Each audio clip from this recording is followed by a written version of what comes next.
My daughter returned after 3 years studying abroad and found me sitting in complete darkness. Dad, why is there no food anywhere?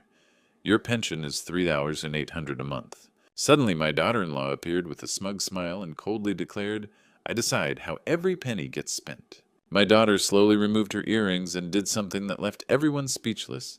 But what I'm about to tell you, what really happened in this house, is far more twisted than anyone could imagine.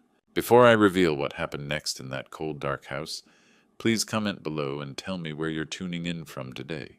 My name is Holden Sinclair. I'm 72 years old and I live in Portland, Oregon. My wife passed away 5 years ago, leaving me with 2 children, Selah, who went to study abroad in Europe 3 years ago, and Tristan, who married Arabella 2 years back.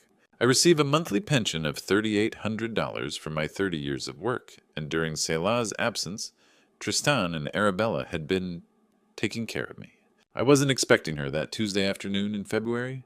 The doorbell rang twice sharp and insistent, cutting through the silence of my cold house. I pulled the thin blanket tighter around my shoulders as I shuffled to the front door, my slippers barely making a sound on the hardwood floor. Dad! Selah's voice cracked as she took in my appearance. I watched her eyes widen, traveling from my gaunt face down to my clothes hanging loose on my shrinking frame. The shock in her expression told me everything I'd been trying to ignore for months. She pushed past me into the living room, her suitcase forgotten on the porch. Dad, why is it so dark in here and cold? Her breath formed small clouds as she spoke, and I realized she was right. The house felt like a tomb. The thermostat, I mumbled, gesturing weakly toward the hallway. It's been acting up. But Selah was already moving toward the kitchen, her footsteps quick and determined.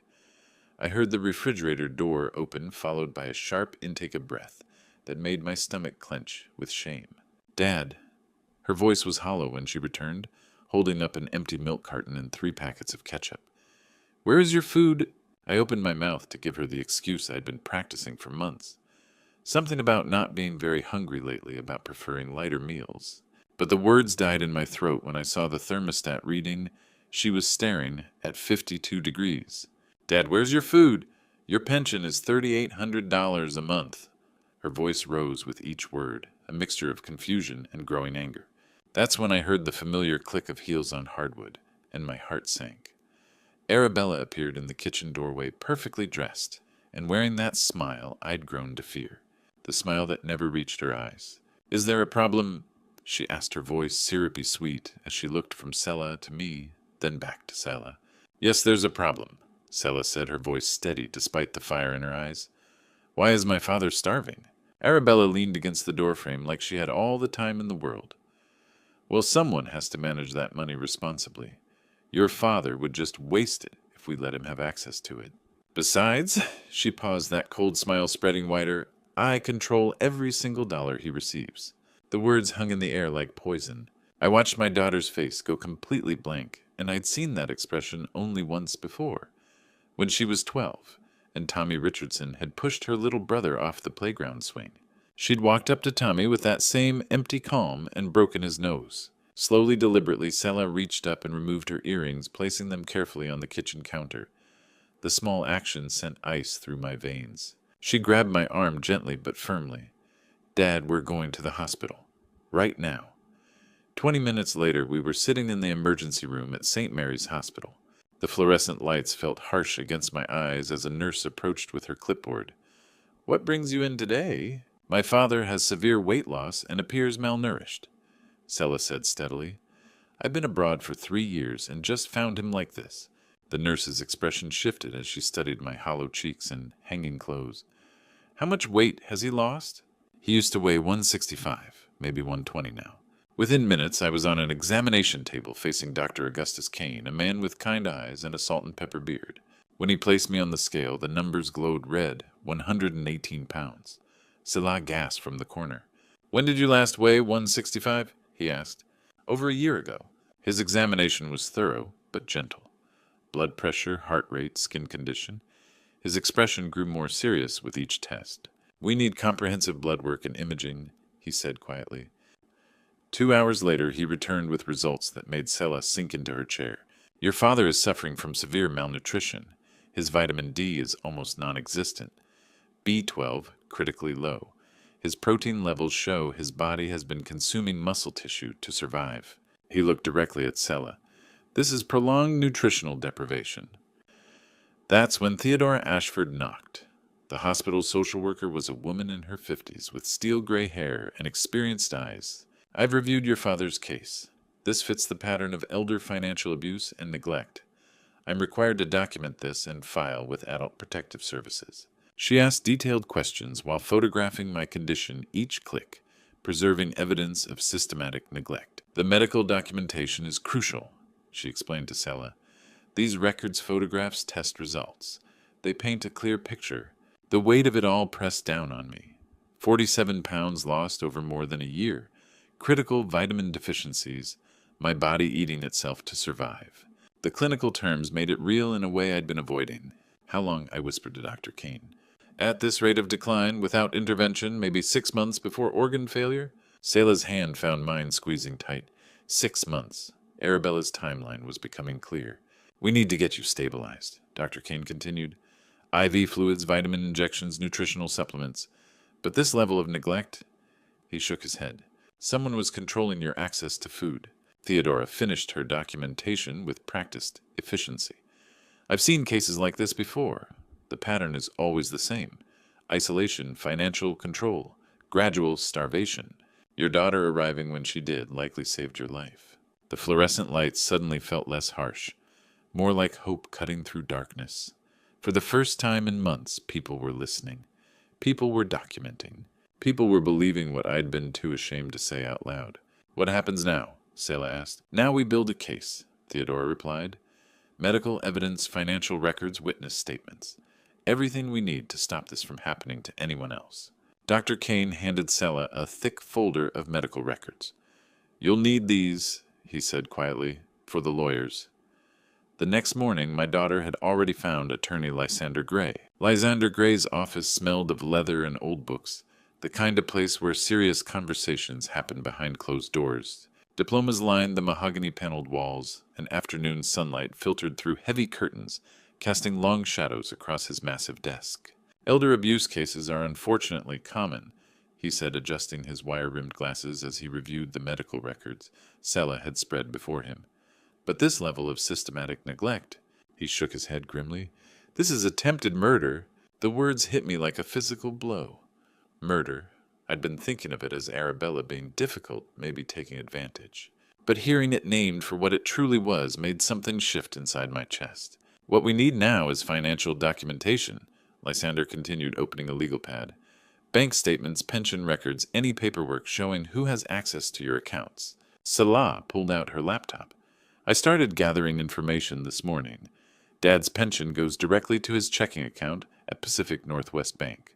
Within an hour, we were sitting across from a bank manager named Patricia, who pulled up my account history on her computer screen.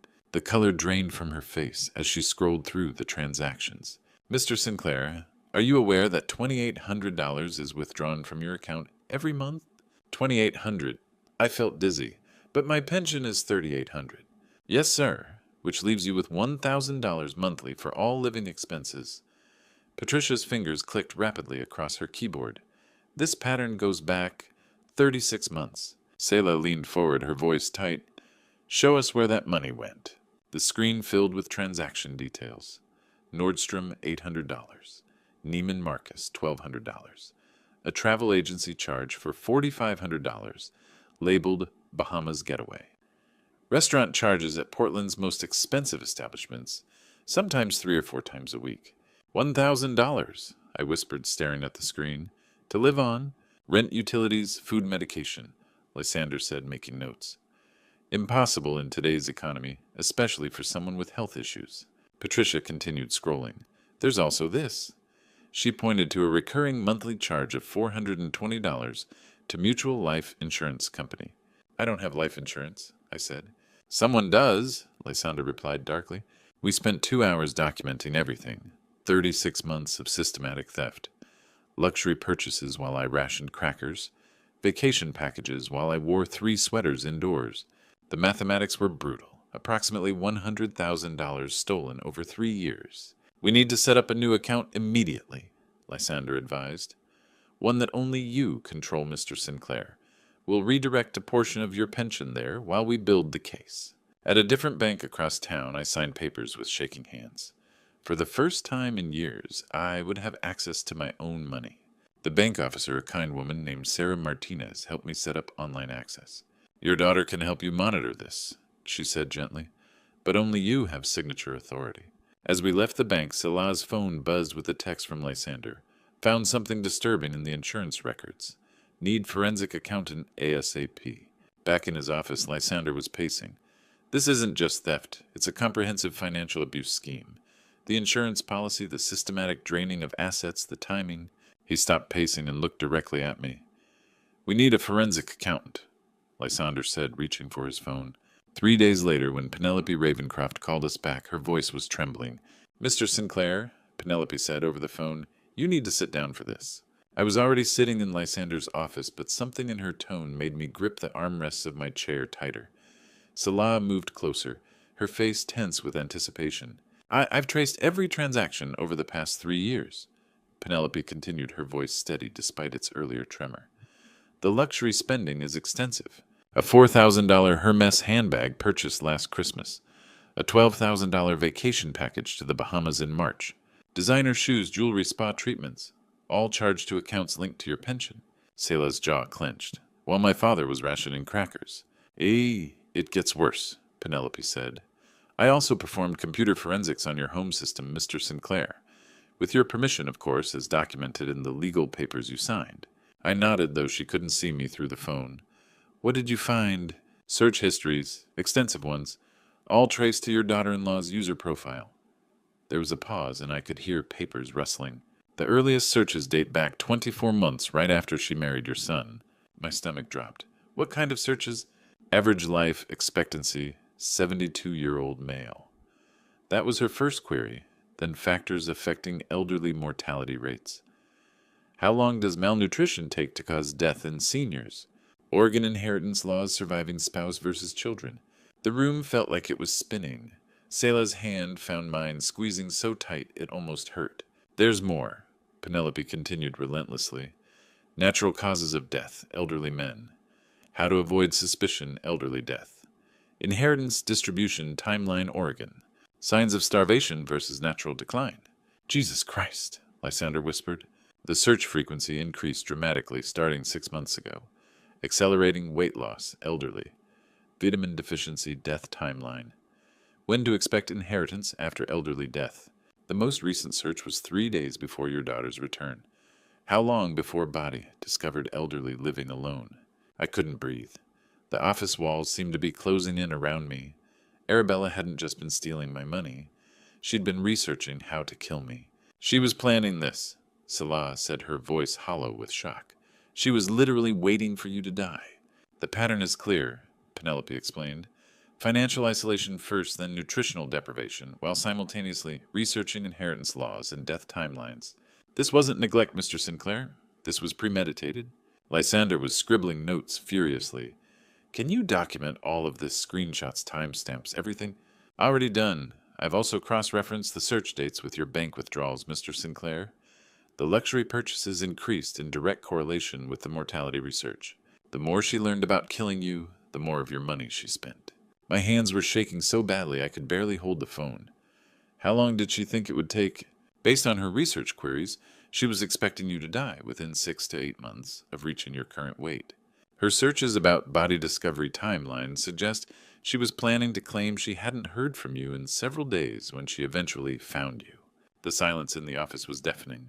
3 people processing the reality that someone had been methodically planning my murder while living in my house, eating food bought with my money, smiling at family dinners. There's one more thing, Penelope said quietly. I found deleted emails between her and someone at Mutual Life Insurance discussing policy payouts and required waiting periods after death. The search history made my blood run cold, but what Lysander discovered the following week was even more terrifying. He called us into his office with an expression I'd never seen before. And I found something, Lysander said, sliding a document across his desk. And it changes everything. The paper felt heavy in my hands. Mutual Life Insurance Company, term life insurance policy. My name is the insured party. Coverage amount $750,000. I don't have life insurance, I whispered. You do now, Lysander replied grimly. Someone took one out on you. Selah read over my shoulder. Beneficiary Arabella Marie Sinclair, primary and sole. Her voice turned ice cold. When was this issued? 18 months ago. Look at the signature. He placed a magnifying glass over my supposed signature. Even I could see it was wrong. The letters were too angular, too practiced, but imperfect. Forgery, I said, hands shaking. Professional forgery, but forgery nonetheless. I've sent copies to a handwriting expert. Selah was calculating in her head. 18 months ago. Dad, when did you start losing weight? I thought back to when food became scarce. Around then, maybe a little before.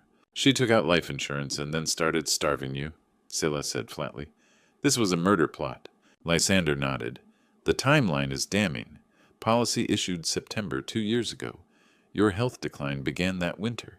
She was creating conditions for your death while ensuring she'd profit. $750,000. She'd been planning to collect it by killing me slowly. The monthly premium is $420. Lysander continued, automatically deducted from your account. She used your money to pay for the policy that would pay out when you died. How is that legal? Selah demanded. It's not. Insurance fraud, forgery, elder abuse, attempted murder, multiple felonies. I've contacted the district attorney and the insurance fraud division. The room felt surreal. Someone had forged my signature, stolen my money, researched my death, and bought insurance betting on my demise. All while living in my house, calling me Dad. There's more, Lysander said quietly.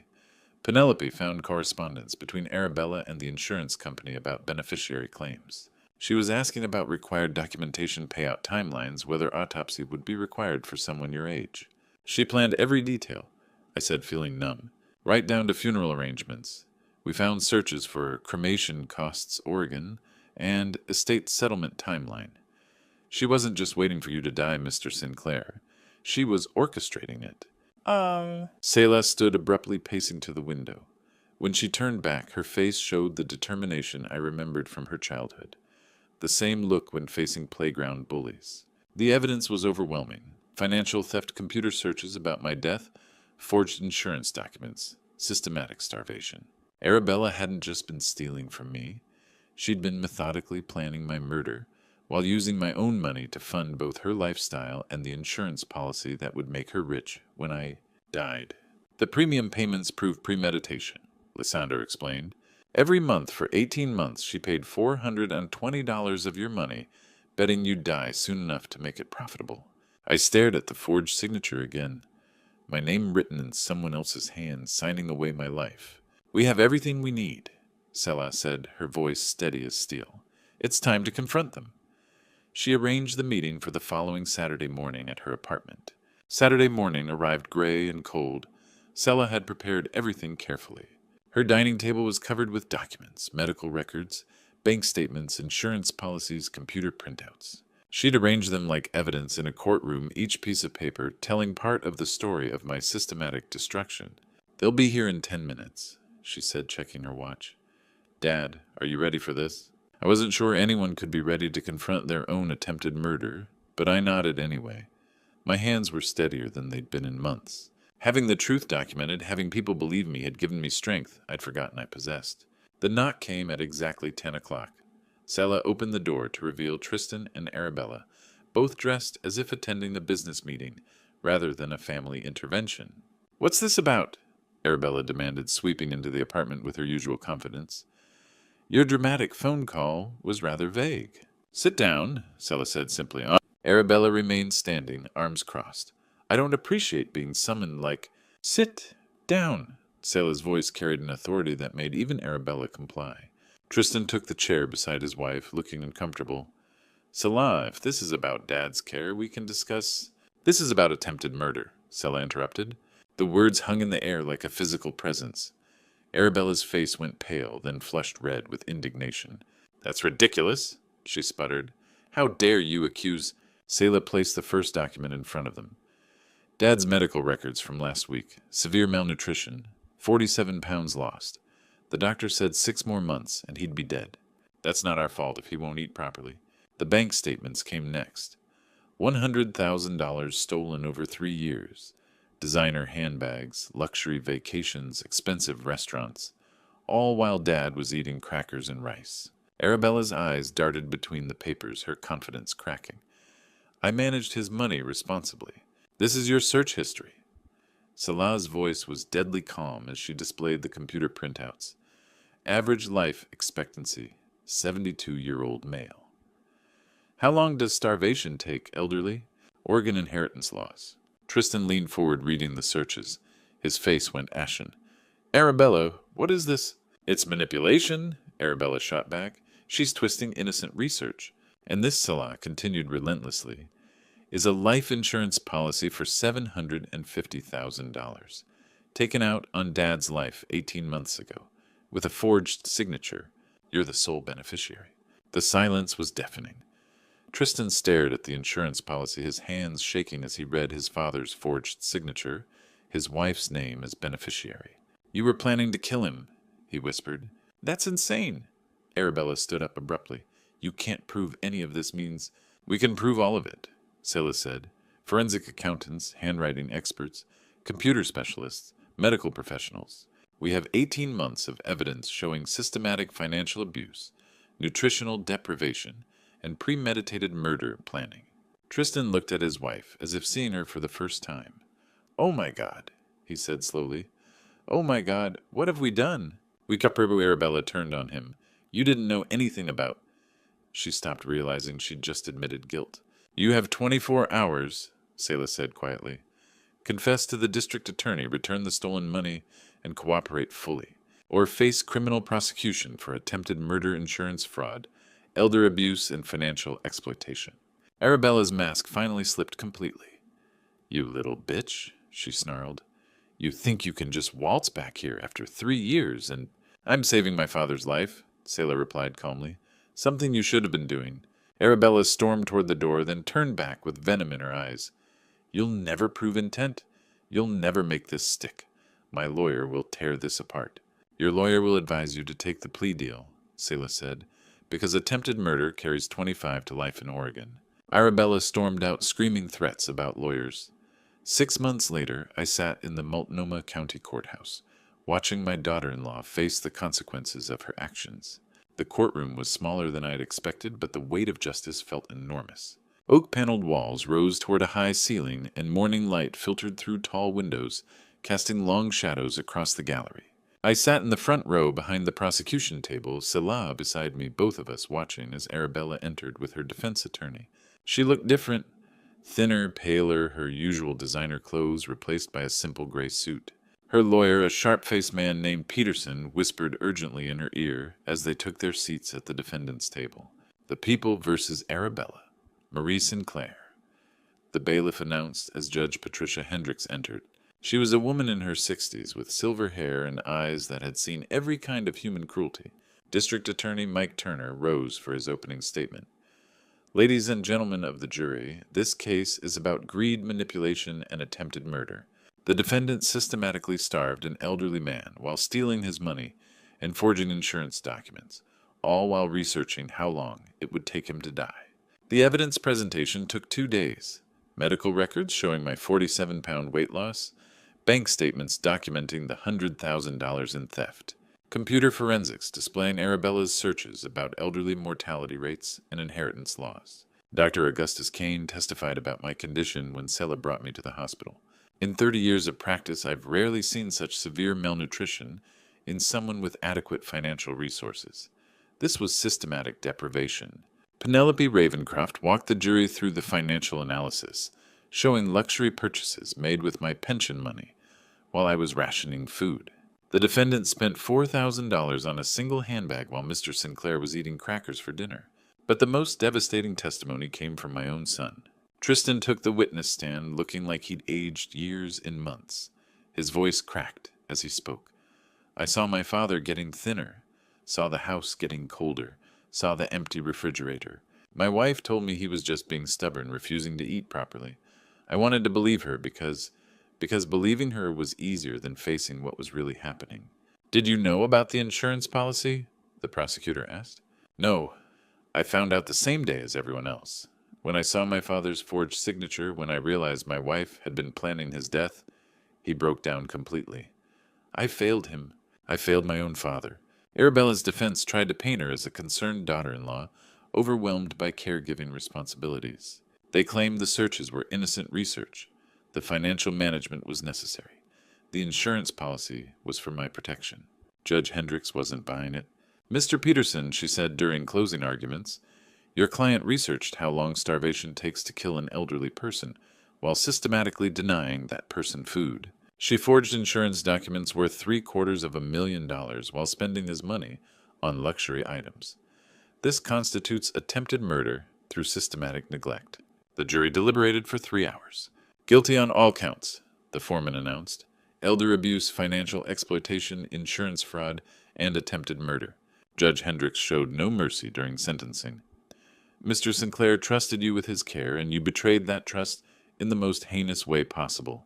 8 years in state prison. $750,000 in restitution. This sentence cannot be reduced or suspended. Arabella finally broke down as the bailiff approached with handcuffs. Please, she sobbed. I never meant for it to go this far. I just needed the money. Please. You researched my death timeline, I said quietly, speaking to her for the first time since the confrontation. You calculated how long I'd live. You were waiting for me to die. As I watched Arabella being led away in handcuffs, I expected to feel satisfaction. Instead, I felt something unexpected. Guilt. In the months that followed, this feeling only grew stronger. The guilt was eating at me. Everyone said I should feel vindicated, but something felt wrong. Dad Yuan Salah kept telling me as we sat in her living room where I'd been staying since the trial. Arabella got what she deserved. Justice was served. But justice didn't explain why I woke up every morning with a knot in my stomach. It didn't explain why watching her led away in handcuffs had felt less like victory and more like recognition. I'd gained back 20 pounds since moving in with Sela. My cheeks had color again, my clothes fit properly. By all measures, I should have been grateful, relieved, ready to move forward. Instead, I found myself staring out windows for hours, lost in thoughts I couldn't quite grasp. You're processing trauma, the therapist Sela had found explained during one of our sessions. What happened to you was severe abuse. These feelings are normal. But they didn't feel normal. They felt familiar. The déjà vu started small. Walking past Salah's kitchen, I'd suddenly smell coffee and hear voices from another time. Watching her pay bills at her dining table, I'd see different hands, different papers, different faces. The present kept bleeding into memories I couldn't quite access. One evening, Salah was showing me photos on her laptop. Pictures from her time in Europe, trying to fill in the 3 years we'd lost. A photo of her in a cafe in Prague made me freeze. You look like your Aunt Margaret in that one, I said without thinking. Selah looked confused. Dad, I don't have an Aunt Margaret. The words had come from somewhere deep, automatic, and certain. But she was right. My sister had been named Patricia, not Margaret. Patricia had died in a car accident when Selah was 10.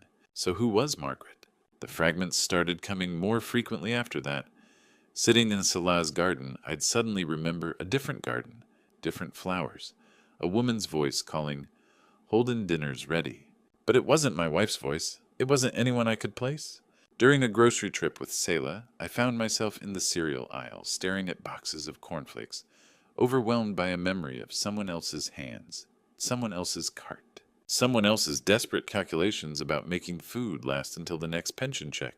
Dad, Salah's voice seemed to come from far away. Are you okay? I wasn't okay. The memories were getting stronger, more vivid, more disturbing. I remembered being 42 years old, standing in a kitchen that wasn't mine, arguing with a woman about money. I remembered feeling frustrated, overwhelmed, justified in my anger. But the details were wrong. In these memories, I wasn't the victim. I wasn't the one being starved, being controlled, being systematically destroyed. In these memories, I need to go home, I told Salah that night. You are home, Dad. You're staying here with me. No, I said the words coming from a place I didn't understand. I need to go to Sunset Manor. Salah looked stricken. Dad, that's a nursing home. You don't need... I live there, I said quietly, the certainty settling over me like a shroud. I've always lived there. The memories became clearer each day, until finally sitting alone in my room at Sunset Manor Care Facility, I remembered the horrible truth about who I really am. I need to tell you the truth. I'm not living with Selah. I haven't seen my daughter in 3 years. I'm sitting in room 247 at Sunset Manor Care Facility in Portland, Oregon. I've been here 18 months. Through my window, I see visitors coming to see their elderly relatives. No one visits me. Salah never existed. My daughter's name was Margaret, and she died in a car accident 35 years ago at 22. She never went to Europe. She never saved anyone. The story I told you about the loving daughter rescuing her father, that was the story I wished had happened. That was my guilt, creating a fantasy to cope with what I actually did. 30 years ago, I was the son. I was Tristan. My father, Harold, was 72 when my wife, Linda, and I moved in to care for him. He received $2,800 monthly. Linda convinced me he was becoming senile, couldn't manage finances, needed our help. We controlled every dollar. We took his car keys. We isolated him from friends. We fed him scraps while we ate well. We kept the house cold to save money we spent on ourselves. I watched my father waste away from 165 to 118 pounds. I watched him wear 3 sweaters indoors because we wouldn't pay for heat. I watched him ration crackers while Linda bought expensive clothes with his money. When my sister Margaret came home from college and tried to intervene, I sided with my wife. I told Margaret she was being dramatic. I said Dad was fine, just aging. I chose my wife's lies over my father's life because believing lies was easier. Margaret died 3 months later, driving home from a lawyer's office where she'd been seeking help for Dad. She never got the chance to save him. My father died 6 months after that. Officially pneumonia, but really from systematic neglect, from starvation, from a broken heart. Linda inherited everything through a forged will.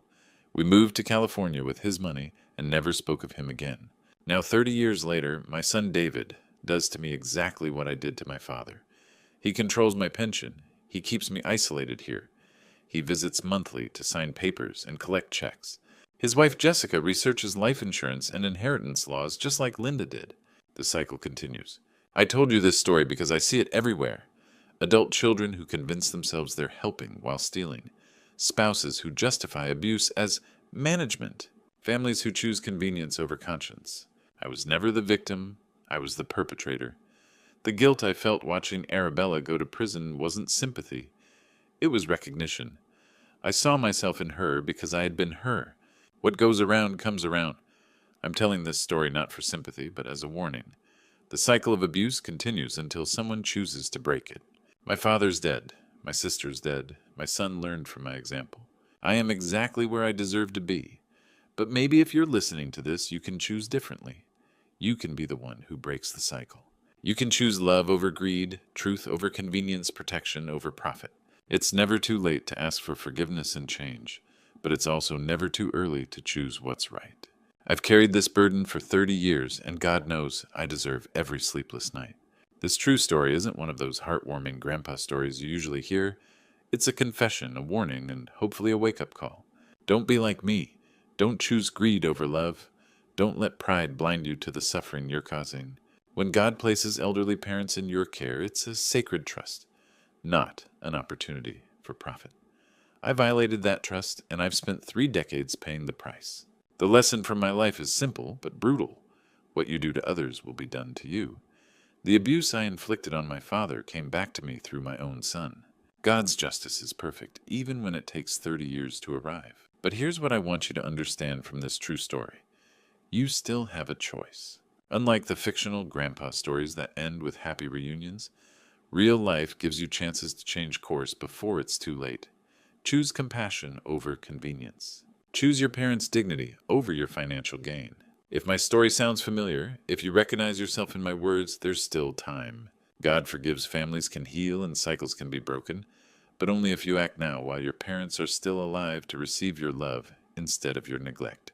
If this story moved you or made you think about your own family relationships, please share it with someone who needs to hear it. Like and subscribe to our channel for more real stories that matter. Tell me in the comments, what would you do differently after hearing this?